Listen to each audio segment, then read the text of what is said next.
सर्वस्वरूपे सर्वेशे सर्वशक्ति समन्विते भयभयस्त्राहि no देवी दुर्गे देवी नमोस्तुते।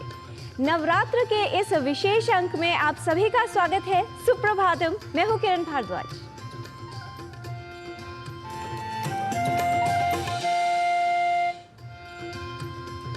चैत्र नवरात्र के इस समय को भक्ति की दृष्टि से विशेष माना गया है। कहा जाता है जो इस समय नवरात्र अर्थात 9 रात्रि में माँ की उपासना करता है, उन्हें न सिर्फ विशेष शक्ति की प्राप्ति होती है बल्कि उनके संपूर्ण दुख नष्ट हो जाते हैं, शक्ति प्राप्त होती है।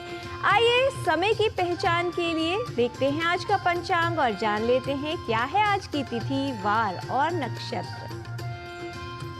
आज का पंचांग युगाब्द 5127, विक्रम संवत 2082, शक संवत 1947, उत्तरायण, चैत्र मास, शुक्ल पक्ष, सप्तमी तिथि, शुक्रवार, आर्द्रा नक्षत्र। आज का दिन सभी के लिए मंगलमय हो।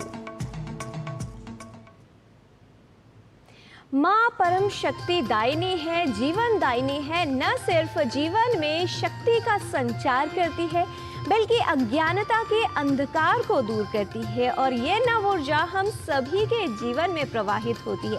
ठीक उसी प्रकार हमारे सकारात्मक विचार भी सकारात्मक ऊर्जा का संचार करते हैं, जीवन को एक नई दिशा देते हैं। इसीलिए अच्छे विचारों को सुनना और अपने जीवन में धारण करना दिशा और रूप दोनों बदल सकता है। किस प्रकार सकारात्मक विचार आपके जीवन को परिवर्तित कर सकते हैं, ये समझने के लिए सकारात्मक विचार देखना और उनका पालन करना उतना ही आवश्यक है। आइए देखते हैं आज का सुभाषित और जान लेते हैं कुछ ऐसे ही सकारात्मक विचार। मानं हित्वा प्रियो भवति, क्रोधं हित्वा न शोचति, कामं हित्वार्थवान् भवति, लोभं हित्वा सुखी भवेत्। मनुष्य अहंकार को छोड़कर सबका प्रिय हो जाता है। क्रोध को छोड़ने के बाद वह शोक नहीं करता। इसी तरह इच्छा को छोड़कर मनुष्य धनवान हो जाता है और लोभ को छोड़ सुखी हो जाता है। A man becomes dear to everyone, leaving the ego.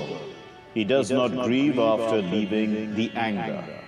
In the same way, a man becomes rich by leaving desire and becomes happy by leaving greed.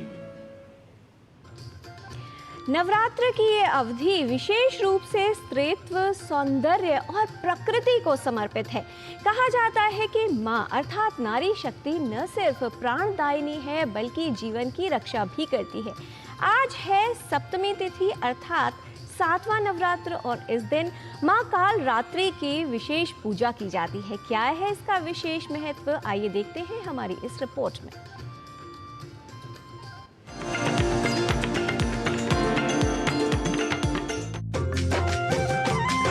Vishweshwari त्वं परिपासि विश्वं, विश्वात्मिका धारयसीति विश्वं, विश्वेश वन्द्या भवती भवन्ति, विश्वाश्रया ये त्वयि भक्ति नम्राः। नवरात्र का विशेष अवसर सनातन धर्म में बहुत महत्वपूर्ण माना जाता है। यह माता दुर्गा के 9 रूपों को समर्पित है जिन्हें सामूहिक रूप से मातृशक्ति के रूप में जाना जाता है। जहां माता का प्रत्येक रूप शक्ति के भिन्न भिन्न पक्षों को हमारे समक्ष उपस्थापित करता है। संपूर्णता के साथ सृष्टि की सर्जना और धर्म की चिरकालिक स्थापना हेतु इसी मातृशक्ति द्वारा अनेक रूपों का आविर्भाव हुआ, यह प्रसिद्ध ही है। एतत् कृतं यत् कदनं त्वयाद्य धर्मद्विषां देवी महासुराणां रूपैरनेकैर्बहुधात्ममूर्तिं कृत्वाम्बिके तत् प्रकरोति कान्या। वस्तुतः मातृशक्ति ही सकल चराचर जगत की रचनात्मकता का, सर्जना या सृष्टि का एकमात्र कारण है। यह सर्वविदित ही है। पर इसी रचनात्मकता को जब क्षति पहुंचती है, सृष्टि के सौंदर्य को जब कलुषित किया जाता है, कोमलता को जब न्यूनता समझा जाने लगता है, तब यही मातृशक्ति भयंकरी, लयंकरी और विनाशिनी हो उठती है। और मातृशक्ति के इसी स्वरूप को हम कूष्मांडा, कालरात्रि आदि स्वरूपों में साक्षात अनुभूत करते हैं। मातृशक्ति द्वारा जहां वात्सल्य के साथ सर्जना होती है, वहीं इसी मातृशक्ति द्वारा आतताई और विध्वंसक तत्वों के विरुद्ध उग्रता से युक्त शक्ति विशेष का प्रयोग भी किया जाता है। पर शक्ति के साथ जब माता इस शब्द का प्रयोग हो, तब निश्चय ही उग्र शक्ति भी वरद स्वरूपा हो उठती है। यह तथ्य माँ दुर्गा के सप्तम स्वरूप कालरात्रि की प्रकृति में भी सहजता से प्रस्फुटित होता है। देवी कालरात्रि का स्वरूप देखने में तो अति विकराल है, पर हम अगर ध्यान से देखेंगे तो पाएंगे माता के दो हाथ अभय और वरद मुद्रा में है। अभय अर्थात भय ना करो, मैं हूँ। वरद अर्थात वरदान देने वाली मुद्रा। माता का जो अति भयंकर और रौद्र रूप है, वो दुष्टों का संहार करता है, पापियों का नाश करता है। वहीं अभय और वरद मुद्रा के साथ माता भक्तों का कल्याण करती हैं, उनको अभय प्रदान करती हैं, उनकी रक्षा करती हैं। उनके इसी स्वरूप के कारण उन्हें महाशुभंकरी भी कहा जाता है। नवरात्र में जैसे नवदुर्गा के स्वरूप नवग्रहों के समाधान भी अनायास ही कर देते हैं, वैसे ही माता के जो नव स्वरूप हैं, नवदुर्गा रूप हैं, उनकी 9 औषधियाँ भी कही गई हैं। जैसे माता कालरात्रि की उपासना नवग्रह में शनि के प्रकोप को शांत करती हैं, उसके सकारात्मक परिणाम को पाने में सहायक होती हैं। ऐसे ही 9 औषधियों में माता नागदौन के रूप में भक्तों का कल्याण करती है। शनि की देवी कालरात्रि की ऊर्जा होने के कारण ये बढ़े हुए उच्च रक्तचाप को बहुत तेजी से और बहुत आसानी से कम करने की क्षमता रखती है। वस्तुतः नवरात्र की अवधि स्त्रीत्व का उत्सव है। जहां एक ओर शक्ति और सौंदर्य का सुंदर सन्निवेश है, तो वहीं सौंदर्य और मृदुता के दमन को तत्पर आतताई शक्तियों के समूल प्रतिकार का भी दिग्दर्शन है। समग्रता से कहें तो यह अवधि समाज में, या कहें कि सकल सृष्टि में, स्त्री शक्ति की भूमिका को संपूर्णता के साथ परिभाषित और प्रतिष्ठापित भी करता है।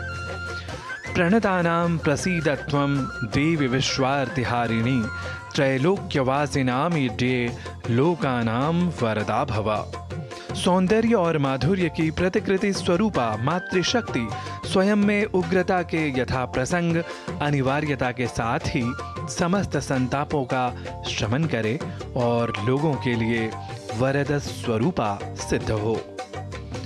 नारायण दत्त मिश्र, डीडी न्यूज।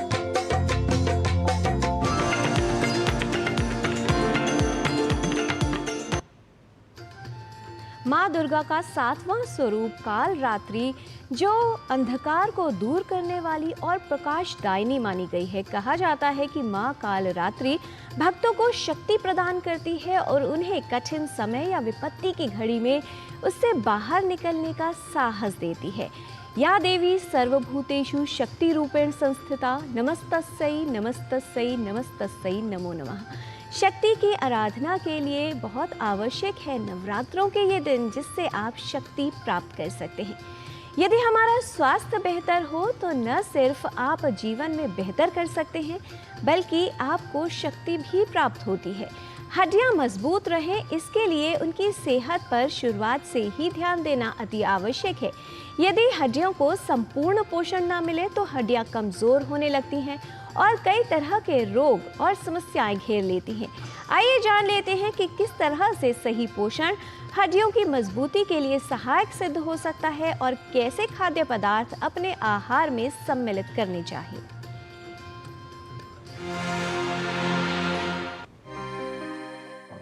हड्डियां हमारे शरीर के लिए महत्वपूर्ण हैं। ये शरीर को चलाए रखने के लिए, सहारा देने और शरीर के विभिन्न अंगों की रक्षा करने के लिए सहायक होती हैं।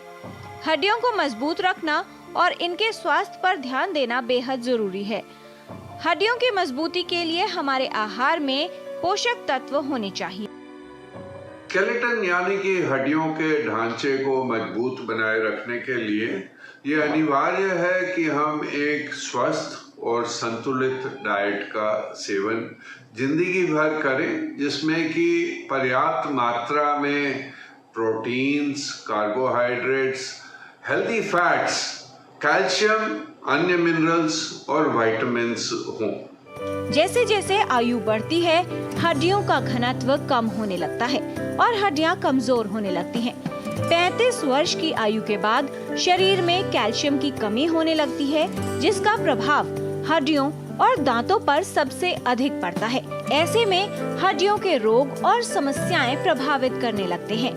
हड्डी एक लिविंग और डायनामिक टिश्यू होती है, जिसमें कि जोड़ और तोड़ हर समय होता रहता है। खास तौर से बचपन में हड्डियों में प्रोटीन के फ्रेमवर्क में कैल्शियम डिपॉजिट होता है, हड्डियां बड़ी होती हैं, बच्चे लंबे होते हैं और एक पीक बोन मास 25 साल की उम्र तक हो जाता है। तो ताकि एक पीक बोन मास ठीक से बने और उसके बाद ये मेंटेन रहे, ये जरूरी है कि हम एक संतुलित भोजन का सेवन करें। यदि हड्डियों को सही पोषण न मिले तो समय के साथ हड्डियां कमजोर होने लगती हैं, कई तरह की समस्याओं का खतरा बढ़ जाता है, साथ ही फ्रैक्चर या हड्डी टूटने की संभावना भी बनी रहती है।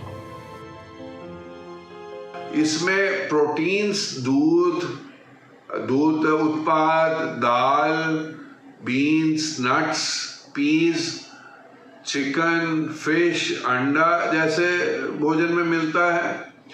कैल्शियम जो है वो भी दूध उत्पाद, दाल, नट्स, ड्राई फ्रूट, हरी सब्जियां, फिश यानी कि मछली में अच्छी तरह पाया जाता है। विटामिन डी सूर्य की किरणों से स्किन में ही इंसान में बनता है, पर इसके अलावा फिश लिवर ऑयल, लिवर, अंडा, सोयाबीन उत्पाद और हरी सब्जियों में विटामिन डी काफ़ी होता है। विटामिन के हरी सब्जियां, मीट, दूध उत्पाद में मिलता है और हेल्दी फैट्स बादाम, अखरोट, चिया सीड्स, फ्लैक्स जैसे पदार्थों में अच्छी तरह होता है। तो ये हम सब के लिए बहुत अनिवार्य है कि अगर हमें अपनी हड्डियां मजबूत रखनी है तो हमें एक हेल्दी और बैलेंस्ड डाइट का सेवन करना चाहिए, ताकि हम ऑस्टियोपोरोसिस और ऑस्टियोमलेशिया जैसे बीमारियों से बच सके और उनसे होने वाले फ्रैक्चर्स को भी दूर रख सके। संतुलित और स्वास्थ्य के अनुकूल आहार का सेवन करने से आप कई तरह की परेशानियों को दूर रख सकते हैं। कम उम्र से ही हड्डियों का सही विकास होना और सही देखभाल होना जरूरी है। अपने आहार में सही पोषण लें, जिससे आपकी हड्डियां मजबूत रहें। किरण भारद्वाज, डीडी न्यूज। पौष्टिक आहार और नियमित व्यायाम ये दो मजबूत स्तंभ हैं जिनसे हमारा स्वास्थ्य बेहतर बनता है। और हड्डियों का स्वास्थ्य बेहतर बनाने के लिए भी न सिर्फ अच्छा यानी पौष्टिक आहार लेना आवश्यक है, बल्कि नियमित रूप से शारीरिक श्रम करना, किसी भी तरह का व्यायाम करना भी अति उपयोगी सिद्ध होता है। साथ ही कुछ समय धूप में अवश्य बिताइए, जिससे विटामिन डी की मात्रा भी भरपूर बन सके। यहाँ पर रुकते हैं एक अल्प विराम के लिए। आप देखते रहिए डीडी न्यूज, हम जल्द लौटते हैं।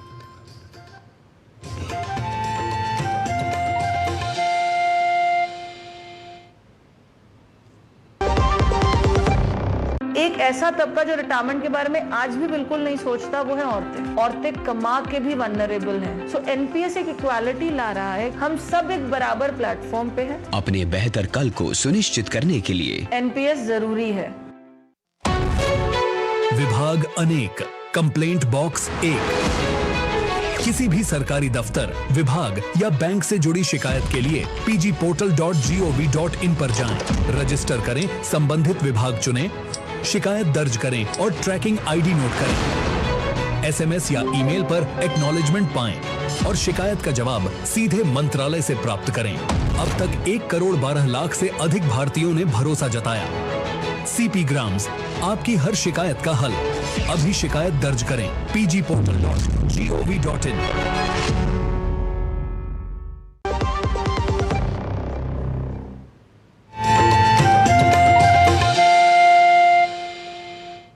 ब्रेक के बाद आपका स्वागत है।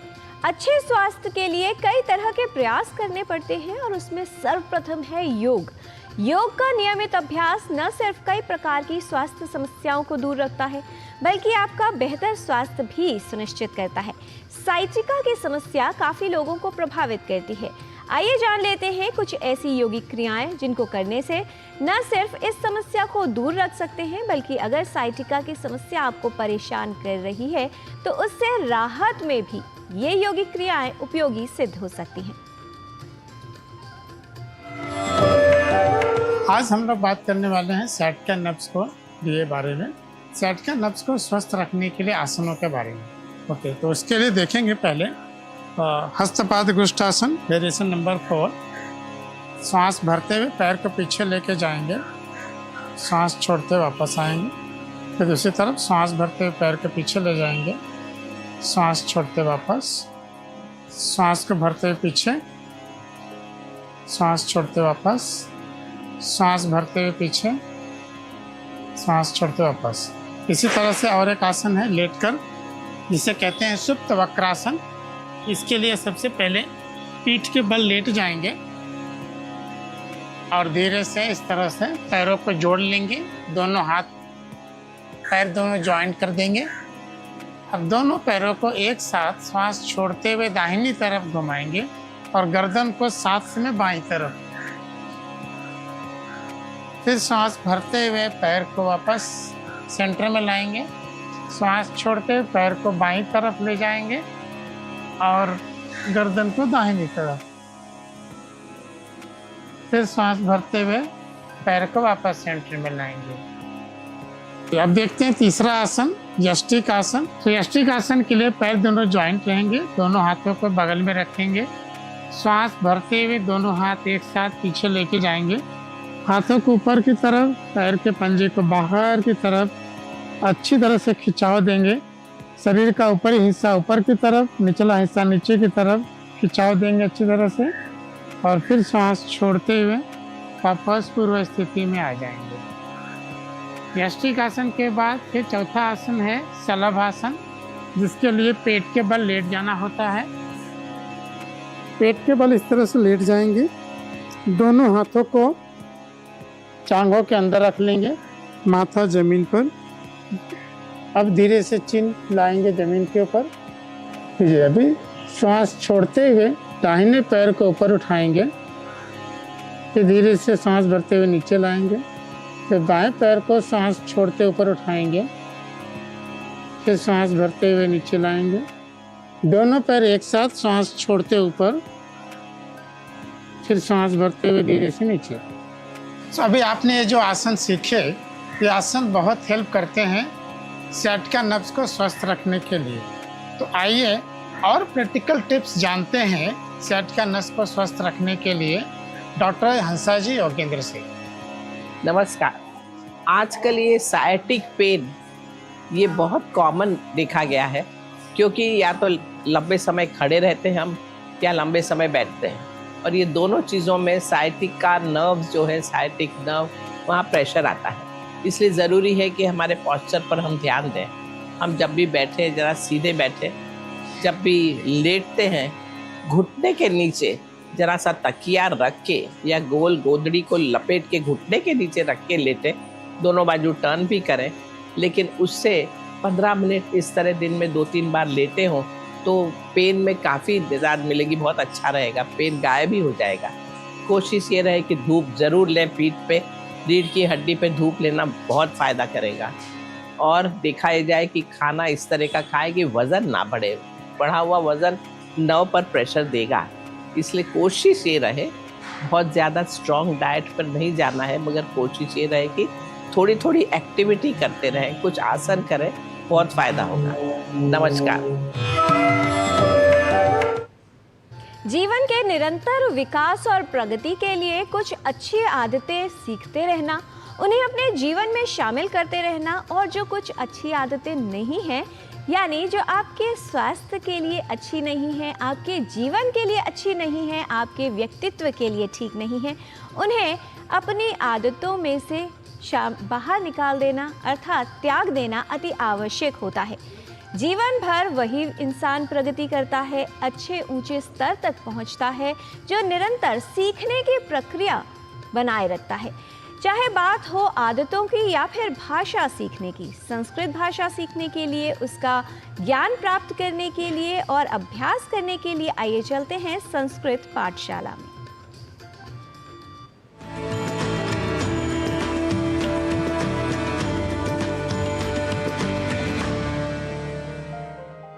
नमो नमः मित्राणि, एतस्यां संस्कृतकक्षायां भवतां सर्वेषां स्वागतम्। मम नाम गवीशः। मित्राणि, संस्कृत पाठशाला में हम अब तक वर्तमान कालिक, प्रथम पुरुष, मध्यम पुरुष एवं उत्तम पुरुष के वाक्यों को तीनों वचनों में अर्थात एक वचन, द्विवचन व बहुवचन में बनाना सीख चुके हैं। पहले की कक्षाओं में जिस प्रकार हमने प्रथम पुरुष एवं मध्यम पुरुष के तीनों वचनों में वाक्यों का अभ्यास किया था, आइए उसी प्रकार आज वर्तमान कालिक उत्तम पुरुष के वाक्यों का तीनों वचनों में अभ्यास कर लेते हैं। वाक्य यदि हो मैं नमस्कार करता हूं, तो इसके लिए हमने सीखा था अहम नमामि। अहम नमामि अर्थात मैं नमस्कार करता हूं। इसी का द्विवचन रूप हमने सीखा था आवाम नमावह। आवाम नमावह अर्थात हम दोनों नमस्कार करते हैं। और बहुवचन में हमने सीखा था वयम नमामः। वयम नमामः अर्थात हम सब नमस्कार करते हैं। मित्रों, अब हमें इसी क्रम में उत्तम पुरुष वाक्यों के एक वचन, द्विवचन व बहुवचन रूप बनाने हैं। वाक्य यदि हो मैं बोलता हूं, तो एक वचन में कहेंगे अहम वदामि। अहम वदामि। इसी का द्विवचन रूप बनेगा आवाम वदावह। आवाम वदावह। और बहुवचन रूप होगा वयम वदामः। वयम वदामः। वाक्य यदि हो मैं देखता हूं, एक वचन में कहेंगे अहम पश्यामि। आवाम पश्यावः यह इसका द्विवचन रूप, और वयम पश्यामः यह इसका बहुवचन रूप बनेगा। वयम पश्यामः अर्थात हम सब देखते हैं। वाक्य यदि हो अहम पृच्छामि, मैं पूछता हूं। आवाम पृच्छावः हम दोनों पूछते हैं। वयम पृच्छामः हम सब पूछते हैं।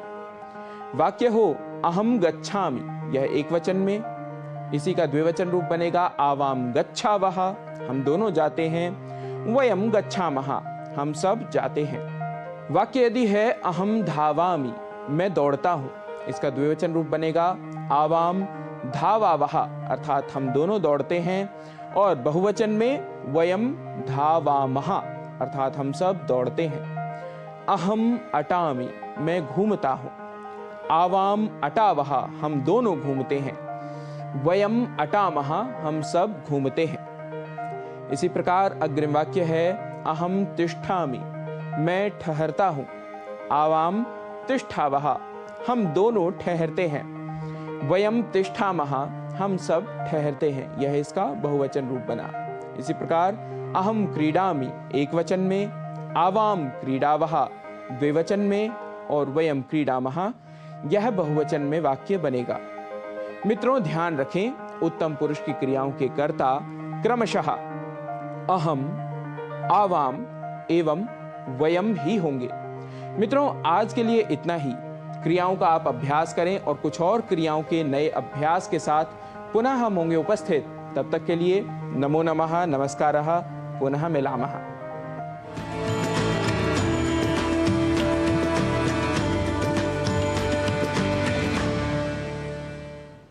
ओम जयंती मंगला भद्रकाली कपालिनी दुर्गा क्षमा शिवा धात्री स्वाहा स्वधा नमोस्तुते। माँ सभी का कल्याण करें। आज है सप्तमी यानी माँ काल रात्रि की उपासना का दिन। माँ काल रात्रि जिनका वर्ण अर्थात रंग जो है वो गहरा काला है। काल का अर्थ है समय या मृत्यु और रात्रि है रात, इसीलिए गहरे काले वर्ण के साथ माँ विराजमान है। दुष्टों का नाश करती है और पापियों का संहार करती है। दुष्टों के लिए काल समान है माँ काल रात्रि। जो लोग इनकी सत्य दिल से उपासना करते हैं और विशेष तौर पर नवरात्र में उपासना करते हैं, उनको न सिर्फ भय से मुक्त करती हैं, पापों को दूर करती है, बल्कि उनको आत्मविश्वास और साहस भी प्रदान करती है। उनके जीवन से सभी बाधाओं को दूर करती है। माँ कालरात्रि, माँ दुर्गा आपके समस्त पापों का नाश करे और आपको कष्टों रहित जीवन प्रदान करे। इसी कामना के साथ आज के कार्यक्रम में इतना ही। माँ उपासना की और उनकी भक्ति के लिए आइए देखते हैं देवी स्तुति। हमारी पूरी टीम को दीजिए अनुमति और आप लीजिए दिव्य शक्ति का आनंद माँ की आराधना के साथ, उनकी स्तुति के साथ। नमस्कार। करा